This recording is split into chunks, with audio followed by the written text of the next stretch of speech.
I got a question in my new Facebook group that's for my BTMS insiders, paying members, my insiders there. And I think that it's a relevant question to answer here as well, and to kind of explore it a little bit beyond the answer that I gave inside the group. So the question was, hey, I'm having a dilemma as a new copywriter. I want to go out and land my first client, but I feel that I still lack the knowledge to provide enough value for business owners. At some point in the future, I'll need to approach potential clients, but I have no idea when is the right time to step outside the learning zone. So far, I'm still binge watching High-Velocity Copywriting, and will continue on the copywriter's roadmap to building a core offer and sleight of pen later on. Roy, would appreciate if you're able to provide your thoughts on this situation. If you're busy, that's fine. You've already provided tons of value for us. Thank you for your time. And so the initial answer that I gave was, clients want to see you succeed. They will even help you succeed. If you work with them, they will work with you. The challenge that you have right now is figuring out a small project type where your likelihood of success is high. If you've never written copy before, that may be something as simple as writing a couple emails. My first marketing writing was writing very simple product descriptions for IT training videos, not direct response and definitely not long sales letters. Can you find companies whose products or services you're interested in? Can you look at what they're doing for marketing? Can you identify how you might be able to write some parts of it, even if they're not the big parts? Do you think that you could write something that could be tested for them, even if it's not the best thing they've put out this year? If you think in terms of stepping stones and small successes instead of the big glory today, you're much more likely to get started in gaining momentum. So basically, like I even have this up on my own board full of reminders to myself. I say, shrink the change to get momentum. Shrink the change to get momentum. It's often like when we think in terms of the future that we want, when we think in terms of like an outcome that we wish to achieve, whether that's in our business, in work, in life, whatever it is, we often think in terms of that far off future, this like big grand future that we wish to achieve. But the reality is that you don't jump from where you are to that big grand future. There's stepping stones, there's paths, there's different milestones that you have to pass along the way. There's that saying, a journey of 1,000 miles begins with the first step. And that's absolutely true. The little things that you are able to achieve will get you on the right path to the big things that you really want to achieve in the long run. And so if you want to start any business, I'm going to talk to copywriters here because so many people on my list are copywriters. But if you want to start any business, if you want to start a copywriting business, what you need to do is you need to figure out like, what is the value that I can provide right now?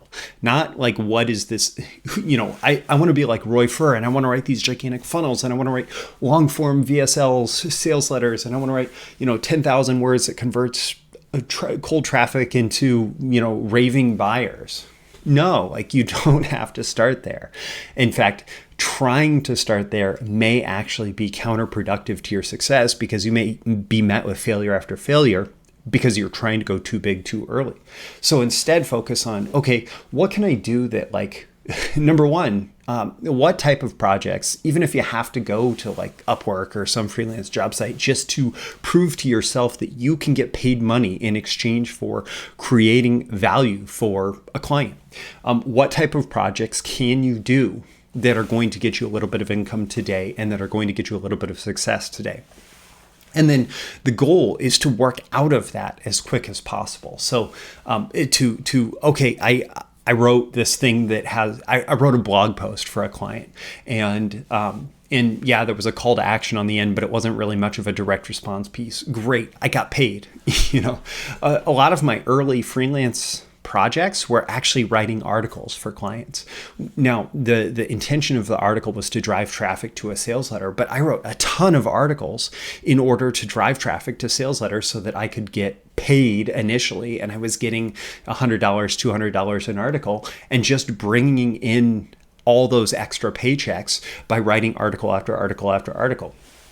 And then I would write emails. And my very first financial copywriting project was not a sales letter for a financial product. It was actually a series of emails for someone's pre-existing sales letter. So I wrote 3 or 4 emails. One project that I took on that I just said yes to because I wanted the opportunity was to take a pre-existing sales letter and change the person's voice that it was in. So it was written in this third-party voice, and my project was to change it into a first-person voice. So I wasn't even tasked with coming up with any of the selling message. I just had to change it, like this much about it, so that it was from my client instead of from somebody else talking about his products. So, like, think about that. Think about how can you shrink the change to get momentum. Shrink the change to get momentum. What little things can you do that actually do provide value? And you may have to ask some questions, and you may have to have some conversations, or you may have to go out to places like Upwork or whatever and just figure out something to get some kind of momentum. Now, as you do this, I don't want you to ever forget that your goal is bigger than this. I think one of the things that can happen if you do this is if you forget that you are on that journey of 1,000 miles and that first step feels good, you just keep taking that first step over and over again. It's like step forward, okay, step forward, okay, step forward, okay. And all these little projects turn into you're making a meager income off of Upwork projects, because on there, you don't get big opportunities on those freelance job sites that are just designed to get people to do the low value projects for clients, or that low value clients go to for their high value projects, but aren't willing to pay more. So you can't forget that your ultimate goal is this bigger picture out here. But if you're just looking to move from that place of like the right time to get your first client, well, the right time to get your first client is now. The right time to get your first client is today. The right time the question is, like, what is that first client? That first client is probably something smaller than your biggest vision.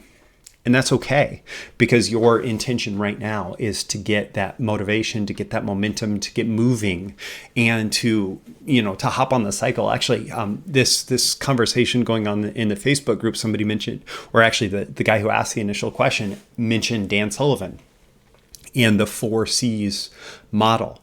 And that is that the way that you actually get to confidence, the way that you get to confidence is not starting with confidence. Confidence is the result of a process.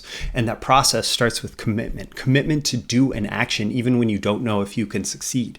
And now, once you've made that commitment, you have to have courage. You have to have courage to act in the face of the reality that you may not succeed. So you act with courage to try to achieve something that you don't know if you can achieve. And then once you act with courage, you're going to get feedback. You're going to get feedback from the market, from whatever, from the doing things in the world creates feedback, right? There is some kind of response to what you do. And when you do that enough times, when you make a commitment to act, when you act with courage, then you are going to develop competence. You're going to develop understanding, competence about like what works and what doesn't. And then the more that you do that, the more confidence you are going to develop that you can actually achieve the things that you set out to achieve. So you make a commitment, you act with courage, you develop competence, and then you develop confidence as a result of that competence. So it like this process, it ultimately always starts with making a commitment and then acting with courage on that commitment. And when's the right time to make that commitment and act with courage? Today, right now. And so I would encourage you today, right now, to go out and act with competence, or I'm sorry, to act with courage, to develop the competence that you need to gain the confidence so that you can take on bigger and bigger things, so that you can take on that journey of 1,000 steps or 1,000 miles that begins with that single step. My name is Royfer. This has been a video issue of Breakthrough Marketing Secrets. Check out the links in the description. I've included actually a lot of links there relevant to the question with, he asked about, or he mentioned High-Velocity Copywriting and the Copywriter's to building a core offer and Sleight of Pin, and also the Facebook group. So check out the links in the description. Also leave a comment. Let me know on a scale of 1 to 10, how valuable did you find this bit of motivation in this lesson, and why? Like, what's your biggest takeaway from this? What are you going to do differently? Also click that like button before you go so you get more content like this delivered to you, and so the magical algorithms of the internet know to share it with more people like you who will find it valuable. You can certainly share it with folks directly if you know someone who would get value out of it. And subscribe here before you go. Also subscribe at breakthroughmarketingsecrets.com. You'll get these daily videos delivered to your email inbox, as well as exclusive content for email subscribers. Again, my name is Roy Furr. This has been a video issue of Breakthrough Marketing Secrets. Check out the links in the description. And I always aim for that 10 out of 10 value. I hope that I've delivered it here, and I look forward to seeing you again in your next video issue. I'll see you soon. Bye.